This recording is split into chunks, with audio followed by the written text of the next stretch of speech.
The rain hammered the awning like 1,000 tiny accusations, but Gemma didn't hear it. She stood there in the downpour's edge, her sketchbook sodden and ruined in her arms, tears blurring the ink of half-formed dreams as the last train pulled away without her. "Fuck this city," she whispered to the empty platform, the words tasting like bile and bourbon from the dive bar 2 blocks back.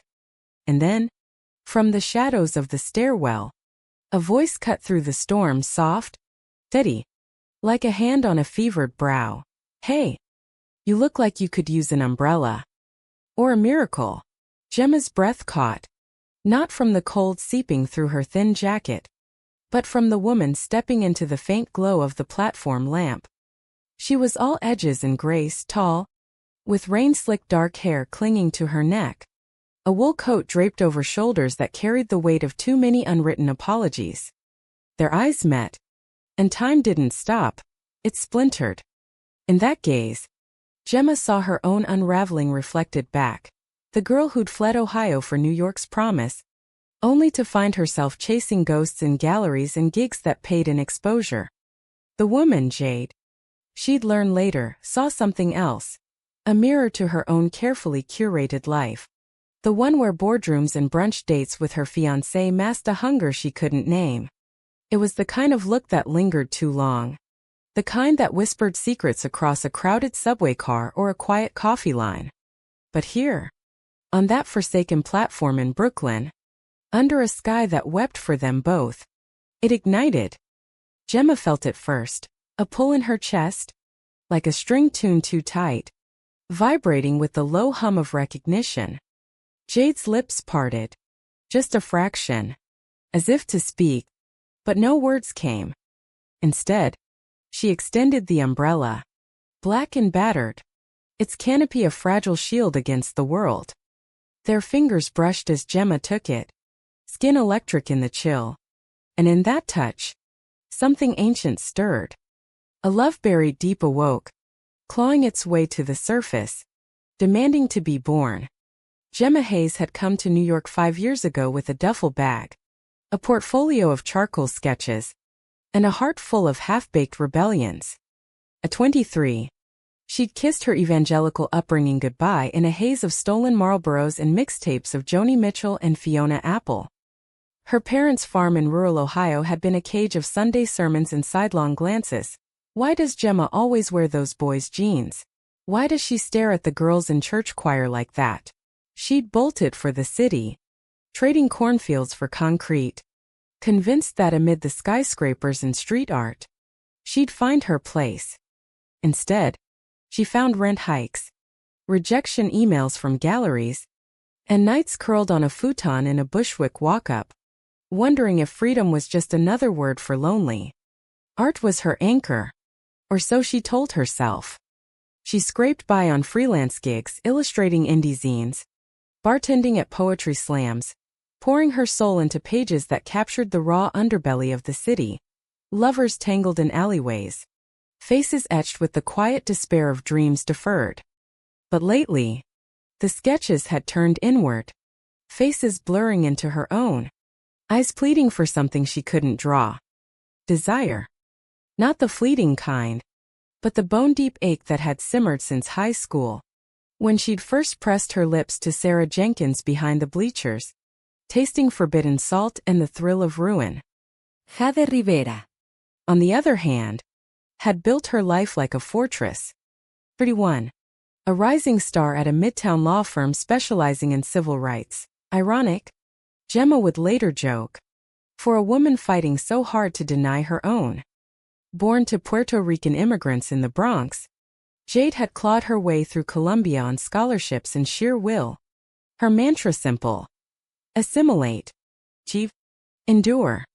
Law school had been her armor, the firm, her battlefield. She won cases for the marginalized, the evicted, the forgotten, channeling a fire that burned brighter in courtrooms than in her own quiet apartment on the Upper West Side. And then there was Marcus. Steady Marcus, with his hedge fund smile and weekend hikes in the Palisades.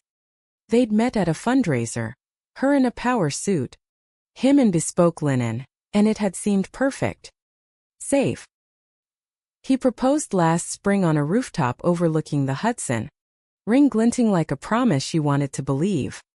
But in the quiet hours, when his snores filled the room and the city hummed beyond the windows, Jade's mind wandered to the women in her past. The college roommate whose hand lingered too long on her thigh during study sessions, the brief, blistering affair with a paralegal that ended in tears and a non-disclosure of the heart. She buried it all under case files and Cabernet, telling herself it was a phase, a shadow, until that night on the platform, when Gemma's green eyes cracked her open like thunder. They didn't exchange numbers that first night. The umbrella handover was wordless after the initial save, Jade pressing it into Gemma's hand with a nod, Gemma murmuring a thanks that hung heavy in the air. But fate, that capricious bitch, had other plans. 2 days later, Gemma was nursing a black coffee at the Beanery, a hole in the wall in Williamsburg where the baristas knew her order and her moods. Her sketchbook lay open, fresh pages mocking her block, when the bell above the door tinkled. She looked up, and there was Jade, trench coat folded over her arm, hair pulled into a hasty bun, scanning the room like she owned it. Their eyes met again. Too long. The coffee shop noise faded, the hiss of the espresso machine, the murmur of freelancers tapping away, and it was just them. Across the scarred wooden tables, the air thick with what-ifs. Jade hesitated, then approached, a tentative smile breaking through her professional poise. "Fancy meeting the girl who stole my umbrella?" Gemma laughed, a sound rusty from disuse, and it broke the spell. "Stole? You practically shoved it at me." Heroic stranger syndrome. Guilty. "I'm Jade." She extended a hand, manicured but callous from late-night briefs, and Gemma took it, feeling the warmth seep into her palm like sunlight after storm. "Gemma. And if you're here for it back, tough luck. It's my good luck charm now." They talked for hours. Or minutes, it blurred. Jade ordered a flat white, slid into the seat opposite, and the words flowed like they'd been dammed up for years. Jade spoke of the firm's latest case, defending a queer couple evicted for lifestyle incompatibility, her voice laced with a passion that made her eyes flash. Gemma shared sketches from her book, flipping to a page of a woman gazing out a rainy window, her face a mosaic of longing. "That's how I felt that night," Gemma admitted, tracing the lines. "Like the whole world's a sketch I can't finish." Jade's finger brushed Gemma's on the page. "Accidental but electric. Maybe you just need the right collaborator." By closing time, they had numbers exchanged, promises of coffee sometime that felt like prophecies. Gemma walked home through the crisp October dusk, her heart pounding not from the chill, but from the way Jade's laugh had lingered in her ears, a low, throaty sound that promised mischief and solace. That night, alone in her apartment, posters peeling from the walls and the distant wail of sirens her lullaby, Gemma touched herself for the first time in months, whispering Jade's name into the dark like an invocation. The weeks that followed were a slow burn, a courtship painted in stolen moments and sidelong glances. Jade texted first. "Lunch? My treat, non-heroic this time." They met at a falafel joint in the East Village, knees brushing under the table, conversations veering from Supreme Court rulings to the best dive bars for karaoke. Jade confessed her love for old jazz records, how she'd dance alone in her living room to Billie Holiday when Marcus was away on business.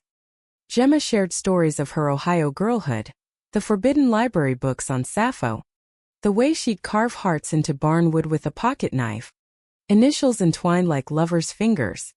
There was a charge to it all, unspoken but undeniable. A brush of hands over shared fries. A gaze held across traffic-clogged streets as they parted. Gemma felt alive in a way she hadn't since her first canvas, colors bleeding vivid and unchecked. Jade, for her part, found herself doodling Gemma's name in margins of legal pads, then scribbling it out, guilt a shadow at the edges. Marcus noticed the distance. The late nights she claimed were depositions, the way her eyes wandered during dinner. "Everything okay, babe?" he'd ask, and she'd nod, kissing his cheek, tasting the lie. The first real fracture came on a Friday in November, leaves carpeting the parks in crimson decay. They'd planned a walk in Prospect Park, just to clear heads, but it turned into something more. They sat on a bench overlooking the lake, hot cider steaming in paper cups, the air crisp with impending winter. Gemma, emboldened by the chill or the cider or the way Jade's scarf framed her jawline, reached out. Her fingers traced the back of Jade's hand. Tentative. Then sure. Jade froze, breath hitching, but she didn't pull away. Instead, she turned her palm up, lacing their fingers, the fit perfect, inevitable. "I've thought about this," Gemma whispered, voice barely above the rustle of wind through oaks. "Since the platform. Since your eyes got, Jade, they see me." Jade's throat worked, tears pricking at the corners. "I see you too. More than I should." She leaned in, foreheads touching, breaths mingling. The kiss was inevitable, a soft press of lips. Tentative. Then deepening as hands cupped faces, pulling closer. It tasted of cider and salt, of years unspoken, and in that moment, under a sky heavy with clouds, they were the center of the universe. Tongues tentative at first, then bold, exploring the shape of longing long denied. Jade's hand slid to Gemma's waist, bunching the fabric of her sweater, while Gemma's fingers tangled in Jade's hair, releasing the bun to cascade dark waves. They broke apart gasping, foreheads still pressed, the world reasserting itself in honks from distant avenues. "This is dangerous," Jade murmured, but her eyes shone with a fire that belied the words. "Dangerous is living without it," Gemma replied. And they kissed again, harder, as if to seal a pact. But pacts in New York were fragile as bodega coffee. That night, Jade went home to Marcus, the taste of Gemma on her lips a brand she couldn't wash away. He was waiting with takeout Thai and a bottle of Pinot, his smile easy, unsuspecting. As they ate on the couch, his hand on her thigh felt like an intrusion, a reminder of the life she'd built on sand. "I love you," he said, and she echoed it, the words ash in her mouth. In the bathroom mirror later, she stared at her reflection, flushed cheeks, swollen lips, and whispered, "What the hell am I doing?" Gemma, meanwhile, paced her apartment, high on the memory, sketching feverishly, Jade's profile in charcoal, eyes half-lidded in ecstasy. She texted, "Can't stop thinking about you." "About us?" Jade's reply came at midnight, "Me neither. But it's complicated." "Dinner tomorrow? Just us." Complicated. The word hung over them like smog as winter gripped the city. Their affair bloomed in hidden corners, stolen lunches in Jade's office, where they'd lock the door and kiss against floor-to-ceiling windows overlooking the gray sprawl, late-night walks in Central Park, hands gloved but fingers seeking warmth, a weekend retreat to Jade's firm's empty conference room, bodies entwined on the mahogany table, whispers of forever amid the scent of leather and lust. Gemma fell hard, her art exploding in a riot of color and curve. She sold her first series, Portraits of Women in Quiet Rebellion, to a Soho gallery, the check enough for a real bed and a whisper of security. Jade was her muse, her confessor, the one who saw the scars beneath the freckles, the girl who'd once prayed away her queerness in a corn silo confessional. "You're my awakening," Gemma told her one night, tangled in sheets at a cheap motel in Queens, the neon sign buzzing like a heartbeat. "The part of me I buried under all that Midwestern bullshit." Jade held her close, tracing tattoos on Gemma's ribs, a cluster of stars for lost dreams, a wilting rose for first loves gone sour. "And you're my truth," she breathed, voice cracking. But truth was a blade, and it cut deep. Marcus grew suspicious, the missed calls, The girls' nights that stretched till dawn. Jade's lies piled like snowdrifts. Client emergencies. Family visits to Phantom Thais in Jersey. Guilt gnawed at her. A constant companion. But so did the joy. The way Gemma's laugh lit rooms.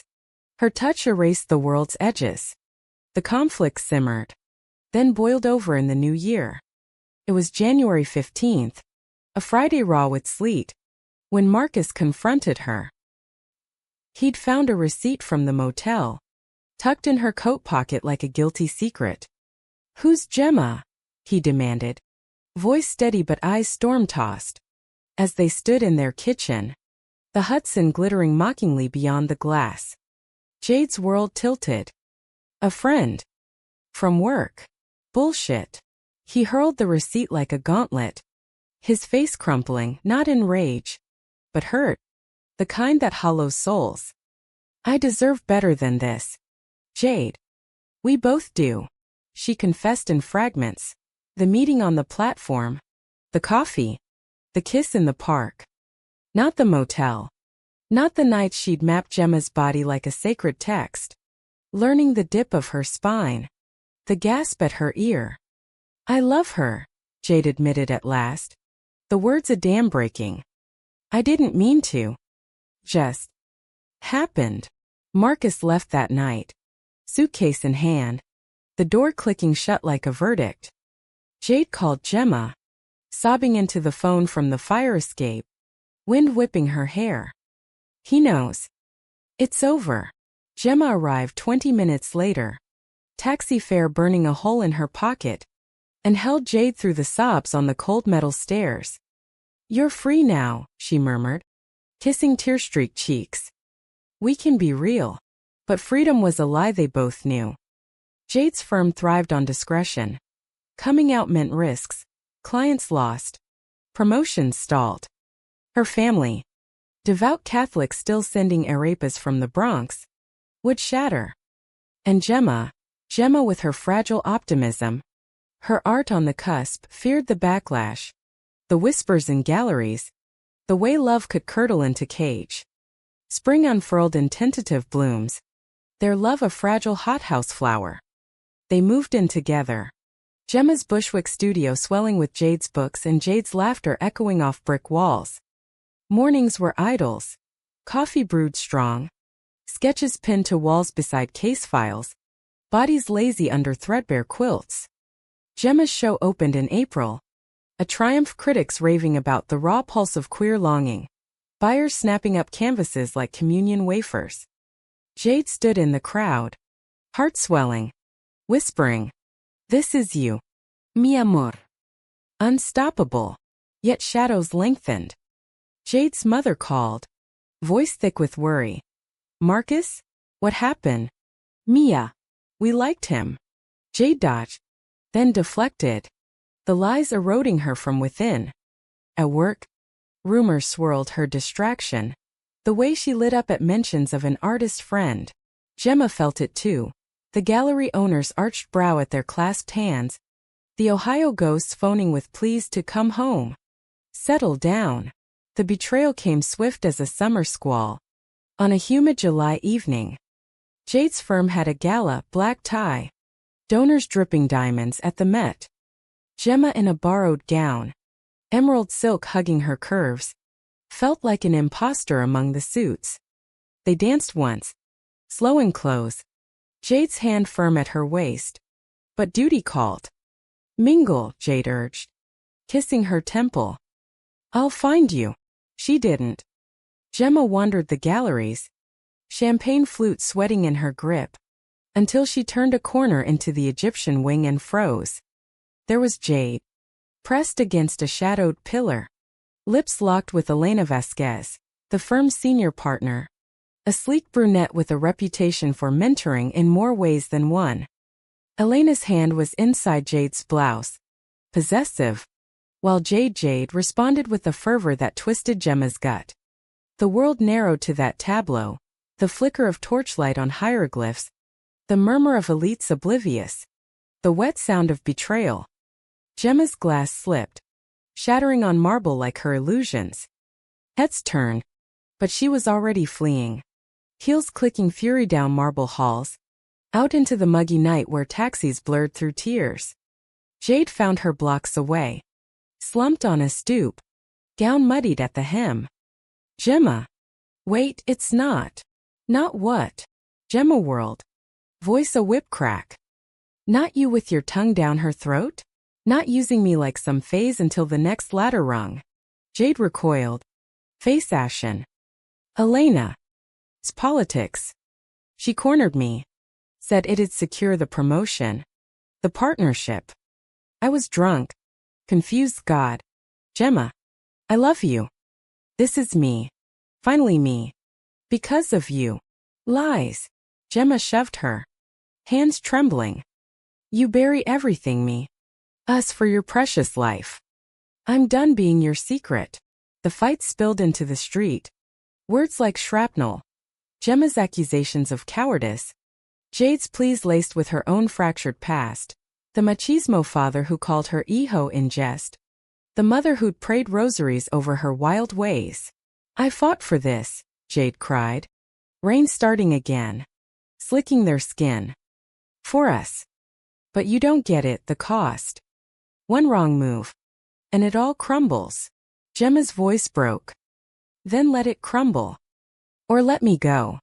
She did. Or tried. The weeks that followed were a descent. Gemma barricaded in her studio. Canvases slashed with black rage. Whiskey bottles piling like accusations. Jade haunted the gallery. The coffee shop. The platform where it began. Texts unread. Voicemails a litany of regret. Elena's mentorship soured.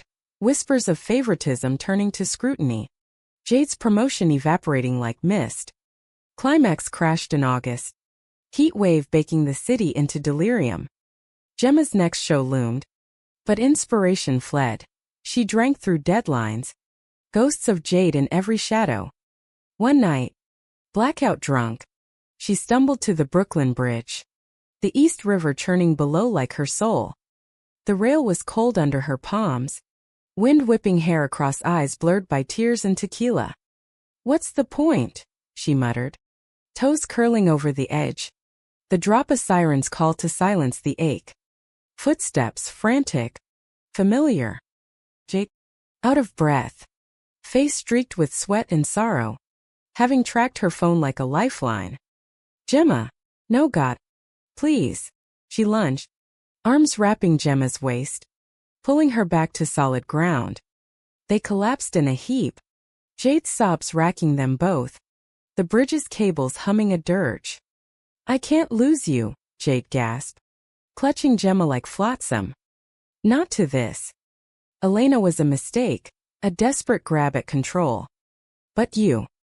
You're my everything. I quit the firm today. Told my ma. Came out to the world on Instagram. For fuck's sake. #love wins. Or some corny shit. Because without you, it's all ash.